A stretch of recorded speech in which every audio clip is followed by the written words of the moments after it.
Bem, irmãos, nós queremos fazer algumas pequenas observações a respeito daquela aula que foi dada pela manhã sobre a quinta medida.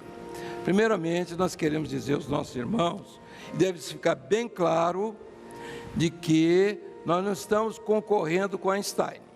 Einstein colocou a quarta medida, coisa que já estava lá na Bíblia, 5.000 anos e tanto, que ele não sabia, e que estava lá no princípio, conforme nós vimos aqui. Então, no princípio, a palavra no princípio está relacionada exatamente com a palavra tempo e espaço. Espaço e tempo. Espaço são aquelas 3 medidas de Newton, não é? Da medida clássica, e que tem mais outras medidas, como velocidade, algumas coisas desse. Ele também colocou o tempo, mas noutra medida, não foi de Einstein. Einstein se preocupou em mostrar outra medida de tempo, colocando o quadrado da velocidade da luz como uma medida. Não nos vai interessar isso profundamente. Por quê? Nós não queremos que os nossos irmãos entendam que nós vamos para a eternidade fazendo cálculos infinitesimais. Não temos esse interesse. Nós estamos apenas mostrando aquilo que está dentro das medidas do homem. Você pergunta, nas medidas do homem, tudo está certo? Tudo está certíssimo, não há erro. Ah, porque Einstein... Não fale mal de Einstein, porque não tem ninguém para substituir Einstein, nem aqui, nem em canto nenhum. Então, nossa preocupação não é falar mal da ciência, nem colocar em xeque aquilo que já existe, que todo mundo conhece, e que está botando todo mundo na Lua, em Marte, em todo canto, porque está dentro do ensino, inclusive, da relatividade de Einstein, que até determinado tempo as pessoas não conheciam. Quando ele coloca a palavra o tempo, ele instituiu, colocou mais uma medida, explicou por quê, mas de qualquer forma, todas as medidas, mesmo aquelas que estão relacionadas com o tempo, C2, quadrado da velocidade da luz, como a própria velocidade. Então, tanto o tempo quanto a velocidade são variáveis. Aquilo que se esperava, que se dizia que não eram variáveis, e eles são variáveis. Então, Einstein mostrou que o homem, o observador que está aqui, numa velocidade de 100 km por hora, outro observador está aqui, a velocidade dele é 200 km por hora, ele observou, quem está a 200 km, o tempo é menor. Então o tempo é menor aqui, é contado a menos aqui, porque à medida que aumenta a velocidade, diminui o tempo. Então vai chegar uma hora que você, na cabeça, no seu entendimento, na velocidade de que Einstein se propôs, então daqui a pouco você já está de volta.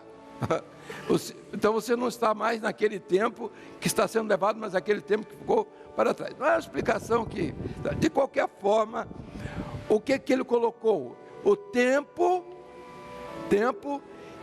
e velocidade são relativos. Então ele mostrou que a velocidade da luz, a luz, por exemplo, ela quando passa em determinados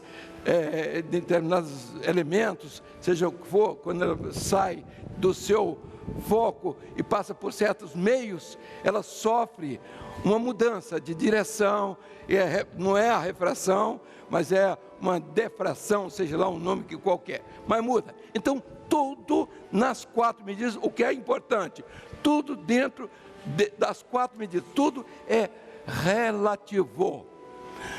Toda ciência, toda filosofia se baseou nisso, no relativo, tudo é relativo. Agora, as coisas que vêm de cima são absolutas, porque vêm da eternidade. Então, esse tempo é que leva o homem para a eternidade. Esse tempo é o tempo que nos interessa. Quando o autor, a teoria o criacionismo, é criacionismo? Criacionismo ou é evolucionismo? Então, o criador da teoria evolucionista, ele propôs o ensino, a ciência da criação. Então ele mostrou que o mundo, ele quis dizer que o mundo não teve um autor e criou as coisas. Ele partiu da criação para o Criador. Então ele veio em sentido contrário.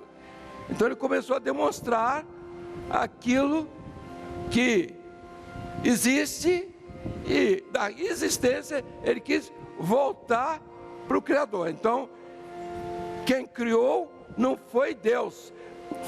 Então, a criação não foi um projeto de Deus, foi um projeto qualquer, de mutação, de não sei o quê, aquelas coisas todo mundo, que as pessoas gostam. Todo cientista gosta disso, para dizer que ele é muito culto, que ele é muito importante, que ele é muito inteligente. Então, essas coisas todo mundo quer se exibir. No nosso caso aqui, eu até passei fiz um artigozinho que está por aí rodando. Então, eu falei que esse cidadão, na hora da morte, ele estava lendo, alguém fez uma visita a ele, estava lendo o livro de Hebreus. Ele estava no leito de morte. Aí a pessoa procurou e disse assim: ó, Nossa Senhora, fulano, Darwin, você falou naquele negócio do Gênesis lá, me explica aquilo. Ele disse assim: olha, aquilo são ideias informes, quer dizer, não tem forma, são ideias informes. Infelizmente, ele falou assim, aquilo se transformou em religião, infelizmente. Eu era um jovem, eu queria saber muitas coisas, eu tinha interesse. O Darwin não cometeu pecado nenhum.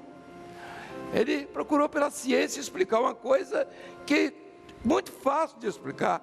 Eu explico que essa caneta aqui, ela desceu lá do monte e foi, daqui a pouco garrou nela, como diz o mineiro, uma lâmpada, e depois veio garrou outro negócio aqui atrás, que é uma... Então, as coisas assim, você não tem como explicar um negócio desse. Mas as pessoas gostam disso, sabe por quê?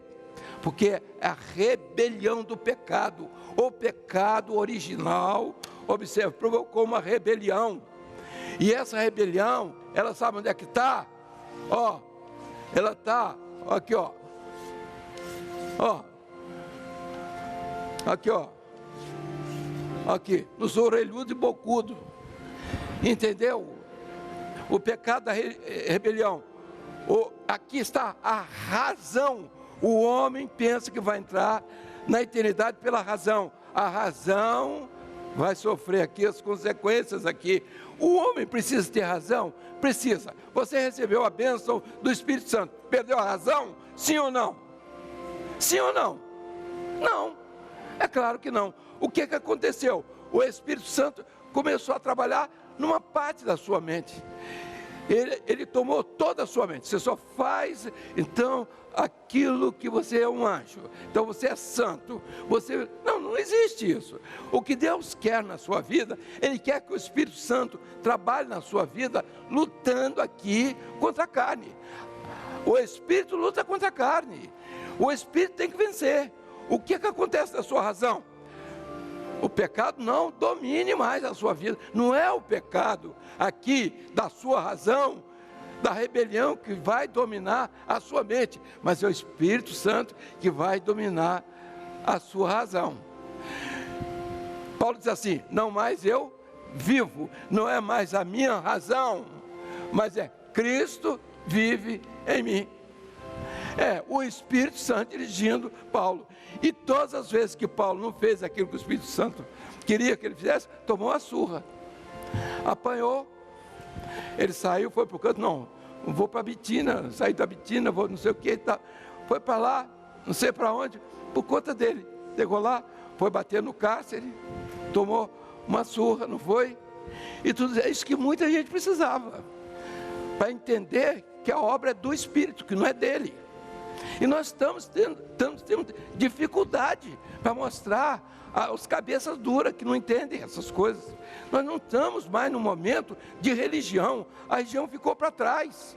A religião está aqui, ó, a obra criadora, toda ela é boa. Tem filosofia, tem teologia, tem tudo. Isso não nos interessa mais. Ou nós vamos aqui.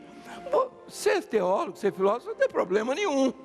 O problema está em você querer mudar, querer manter aquilo que está na sua cabeça, que está aqui na quarta medida. Agora veja que coisa interessante.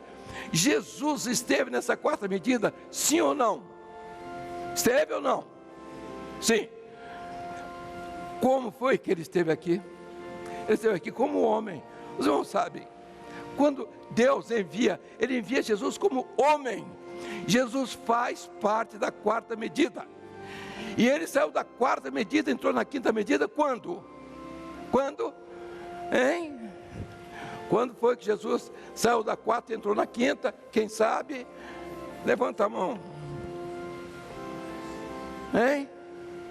Quando ele venceu aquilo que todo mundo gosta, a morte. Quando ele venceu a morte, quando ele ressuscitou, ele saiu da quarta medida. E vós também. Se a sua vida, se a sua alma ressuscitou, estava morta em delitos e pecados, ressuscitou, agora esse é o caminho, andai nele. Você vai voltar para a religião para quê? Para que você quer a religião? É o caminho, é o Espírito Santo que vai dirigir a sua vida. Então o homem está na quarta medida, vai passar para a quinta, aonde? Eu sou o caminho, a verdade e a vida. É o caminho. Você entrou no meio do caminho, entrou a razão, a religião boa. Você vai guardar sábado. Você saiu do caminho. Você recebeu a bênção? Recebeu. Você foi curado? E foi. Mas para essa vida. Então você não pode entender. E aqui, você foi curado? Foi. Você está no Espírito? Foi. Não, morreu, está ótimo. Morreu, foi embora, é isso mesmo. Mas morreu com o Senhor. Não morreu com o sábado, não morreu com religião, não morreu com nada, morreu com Jesus. Todo mundo tem que morrer, ou não. Todo mundo tem que morrer, infelizmente. Eu queria viver muito para dar trabalho aí, a muita gente ainda. Agora veja aqui. E quem nunca morreu, está morrendo. Então a situação é essa aqui, não adianta. Você está na quinta medida, não, estou na bênção, batismo com o Espírito Santo, dons espirituais, ministérios, e tudo. E de repente, você cai e vem para cá, para a quarta medida. Você entrou na rebelião e na apostasia. A apostasia é quando você chegou, entendeu todas as coisas, foi participando de tudo e negou. Isso é próprio do momento profético que nós estamos vivendo. A igreja, ela vai... Agora ela vai, fiel. Porque existe um movimento aí, aquilo que nós já vemos no Apocalipse. Existe a mãe das prostituições e das abominações da terra junto com as filhas. Que igreja é essa? Não interessa, pode estar até aqui, pode estar no nosso meio. E existe a igreja fiel que se veste de quê? Linho fino, puro e resplandecente, que são os atos de justiça dos santos. Então, linho fino fala de quê? Fala de quê? Linho fino. Hein? Quem sabe? Levanta a mão. Não precisa falar. Fala da pureza. Então, linho fino e a sua pureza. Por que ele é fino? Porque ele é uma tênue proteção do crente, da igreja, é uma tênue. O Espírito Santo é leve, então por isso é o linho fino, não tem mistura no linho, é um linho puro. Porque ele fala de pureza, porque é do Espírito Santo, porque é resplandecente, porque é resplandecente, quem sabe? Levante a mão, levante sua mão, não precisa falar. Porque a revelação, aí, assim resplandeça a vossa luz diante dos homens. Então a igreja se veste com vestes nupciais. Essa é a veste que existiu no passado. É a mesma que está no Apocalipse. Entendeu? Então existe uma diferença entre a igreja fiel e a igreja infiel. Esse aqui, que estava na quinta medida, caiu, ele entrou em rebelião. E o seguinte, esse é o apóstata. Esse tem um título, ele vai receber o título de apóstata. Ele recebe. E tem outra coisa, o apóstata não volta mais, hein? Não volta. Não adianta sair correndo atrás dele, querer explicar, querer justificar, não vai adiantar nada. Ele é apóstata, ele vem e ele vai fazer parte da multidão daqueles que se levantaram. A besta, o anticristo, o falso profeta, ele vai fazer parte do mesmo time, vai da mesma religião, porque a religião que existe aí, com o nome de cristianismo, ele vem para cá, ó. Está aqui, ó. E ela vai ser condenada aqui como igreja infiel. Os irmãos querem ver? É pagar para ver. Fica. É só ficar para ver. Tem alguém com sono, querendo dormir? Eu não quero ninguém dormindo aqui agora, hein? Avisa aí, atenção, quem estiver dormindo, faz favor de acordar. Acordou? Pronto, vamos lá, vamos continuar. Veja aqui, esse momento é um momento sério, nós temos que entender isso. Vamos pagar o preço? Está sendo pago, a luta está aí. Nós vamos, ou vamos prosseguir, vamos desanimar. Está na hora, você está na quinta medida, estou na bênção. E eu faço uma pergunta: qual é a novidade que nós estamos trazendo hoje? Qual? Com relação à doutrina, tem novidade? Nenhuma. Não é verdade? Nenhuma novidade. Todos que estão aqui, a grande maioria, uns 10% já está nisso aqui, na quinta medida. Você perguntar a ele, que medida você está? Quinta, alguns já estão na 10ª. Interessante que no seminário último, eu tinha falado sobre a 4ª medida, sobre a 5ª medida, sentei do lado de uma irmã e disse assim: pastor, olha aqui, eu já estou na 6ª medida. Eu digo: é? Então tá bom. Eu comecei, tem um pessoal aqui que já se qualificou na 6ª medida. Pode continuar, você está na razão. A revelação te tira da 6ª medida. A revelação tira daqui e te coloca nessa 5ª medida. Entendeu? E é uma luta que se trava, é a revelação, é a luz e tal, aquilo que está escrito aqui. Muito bem. Vamos então entender o seguinte: Darwin estava morrendo com a Bíblia na mão. O texto estava aberto em Hebreus. Vamos ler Hebreus 11:3, não é isso? 11:3. Eu sempre tenho dificuldade para achar Hebreus na Bíblia, não sei por causa de quê. Eu preciso fazer um curso com o pastor Amadeu. Amadeu tinha na igreja dele, tinha um camarada que não era bom da cabeça. Então, tudo tem em todo canto, né? E veio me procurar: pastor, quando é que você vai me nomear como pastor? Eu digo: a qualquer hora, você tem uma oportunidade aí, vamos lá. Me diz aí, os livros da Bíblia, você me mostra o Velho Testamento e o Novo Testamento. Diz 4 aí. No Novo Testamento tem o Gênesis, tem a Lamentação, sim, e lá, mais na frente, tem o Jeremias e o Apocalipse. Eu disse: você é da igreja de quem? Pastor Amadeu. Eu disse: então eu vou fazer um curso com ele.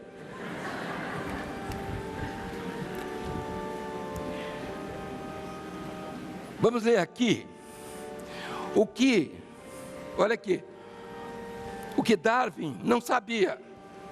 Ele não sabia disso aqui. Olha aqui, que o mundo não foi feito daquilo que é aparente, de matéria. Não foi feito. Foi feito de uma substância de Deus. Eu já falei isso de manhã? Falei. É que eu preguei lá na outra aula. Não falei, não?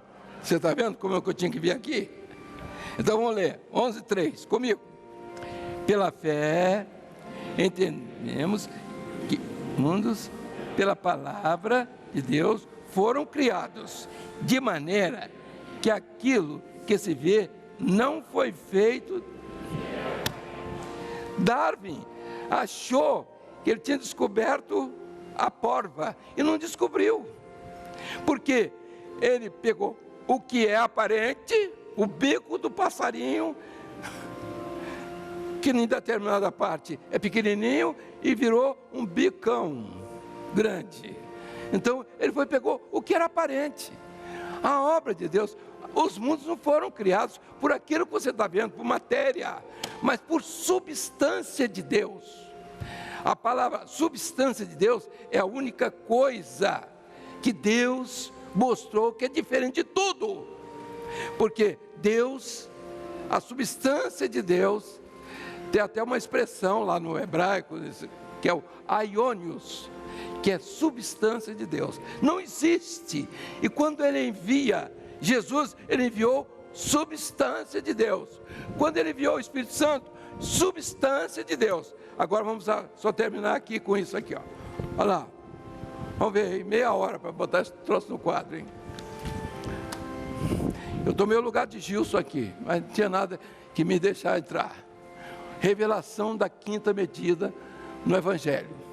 E o Deus de toda graça. Então, Deus é o Deus de toda graça. Não importa se ele é físico, matemático, não é a nossa preocupação. Para nós, o que interessa é que ele se revela ao mundo com toda graça, só isso.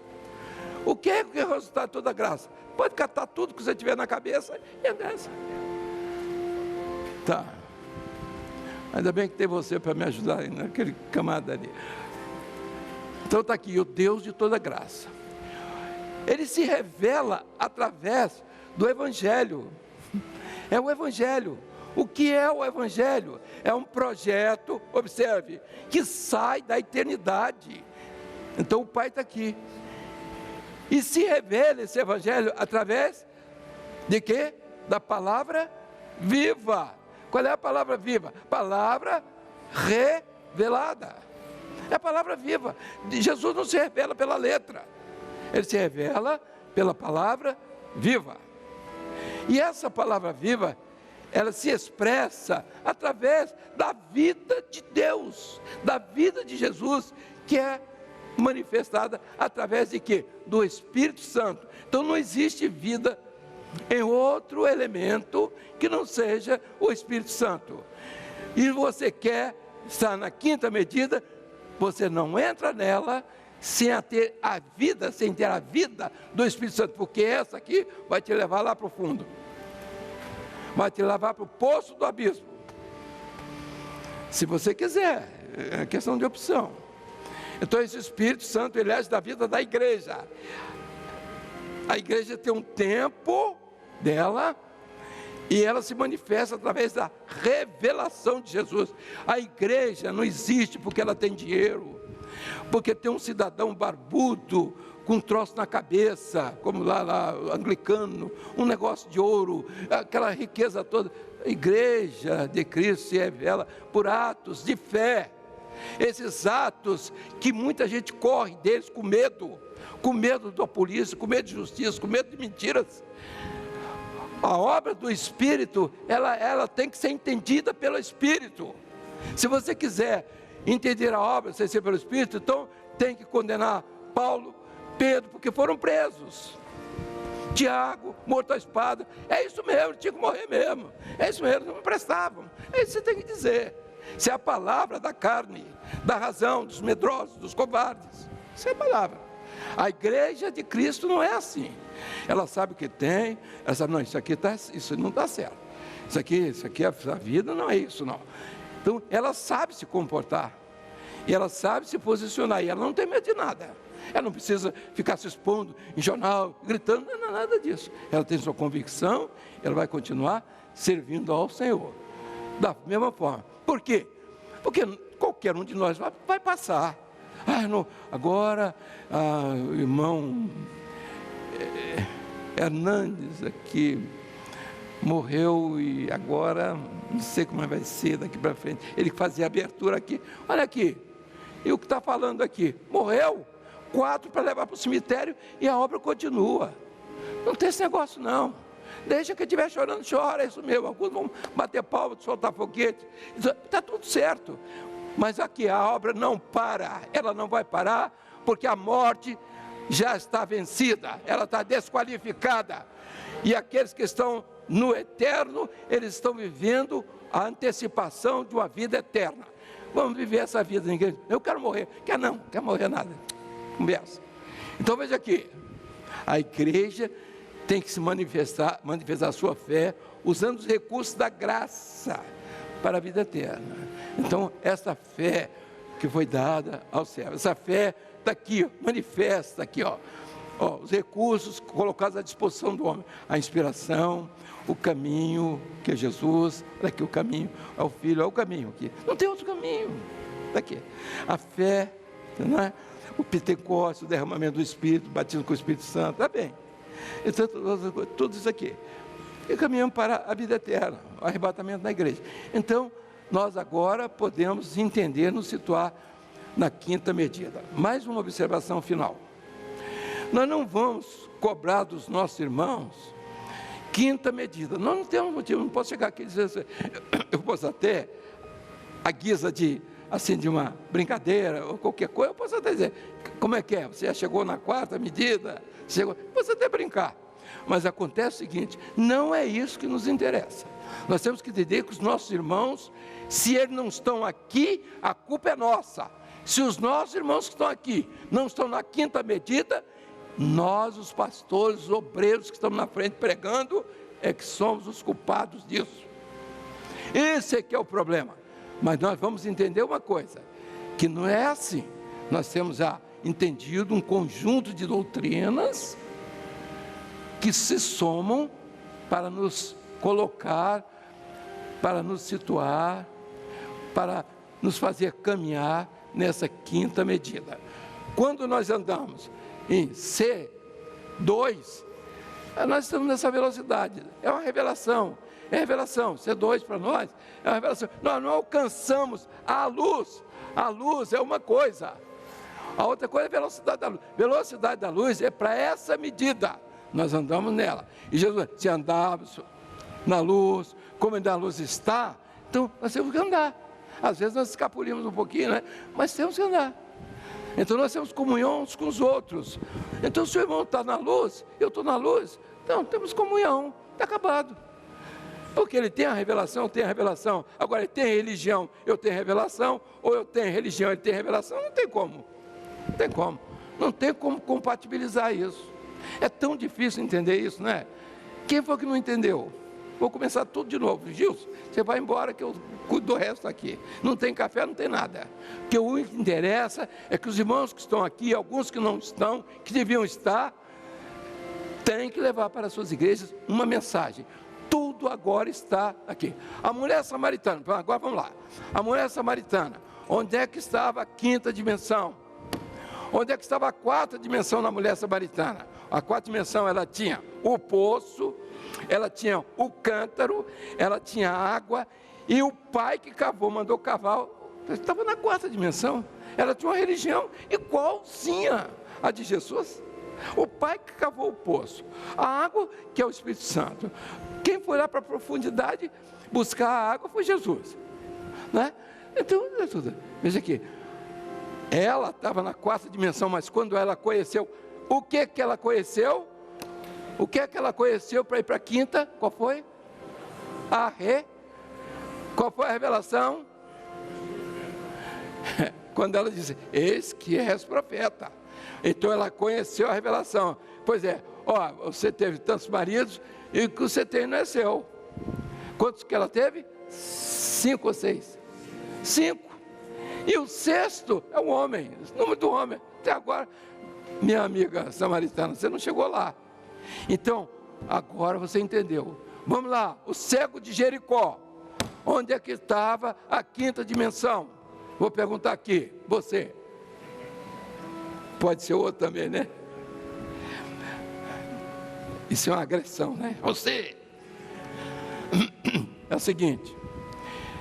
A quinta dimensão estava quando? Quando o cego deixou a capa, não foi isso? Sim? Não. Foi quando ele viu a luz, a revelação. Então ele seguiu. O resto é religião, ficou para trás, está tudo certo. Aí eu pergunto, qual a dificuldade de pregar o Evangelho nessa base? Você hoje tem uma referência, você precisa sair disso, precisa inventar coisa, precisa pregar e repregar, precisa fazer o que eu estou fazendo aqui, gritando, precisa. Você vai para uma igreja que tem 20, 30, 40 pessoas e começa a dizer, o mundo vai se acabar e não acontece nada. Aqui, deixa o Espírito Santo fazer a obra, fala aquilo que tem que ser falado e dá descanso ao povo. Ninguém está aguentando discurso mais não, entendeu? Discurso para convencer. Eu vou para o lugar sucamado começar na igreja, você começar, dá um argumento, eu caio, o povo embora. Não, isso eu não quero. Eu quero saber onde está a revelação. Eu preciso me alimentar, eu preciso andar na luz. Andar na luz, como na luz está. Pronto? Quem não entendeu, levante a mão. Pastor Gilson, cadê o bichinho? Ô Gilson, vem cá. Essa figura simpática aí. Gilson, vá devagar, meu filho, que eu já tratei tão mal esse povo. Vê se você me dá uma oportunidade. Pode botar o óculos aí, eu seguro para você, meu filho, tá? Faz qualquer coisa. Gilson, o povo está precisando de uma palavrazinha suave, entendeu? Delicada. Não, você fala como você costuma fazer. Todo bonzinho, todo bonitinho, tá isso mesmo.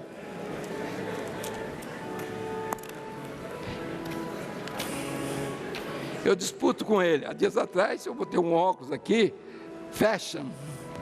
Ele ia passando a mão, espera aí, negativo. Está falando, às vezes, quinta dimensão aqui. Quinta medida, assim, enjoado veio falar aqui. Você está falando quinta dimensão? É isso mesmo. Ele está sempre me ajudando e eu sempre brigando com ele. Quinta medida. Dimensão, mais ou menos medida, né? Gilson, pode ser, irmão.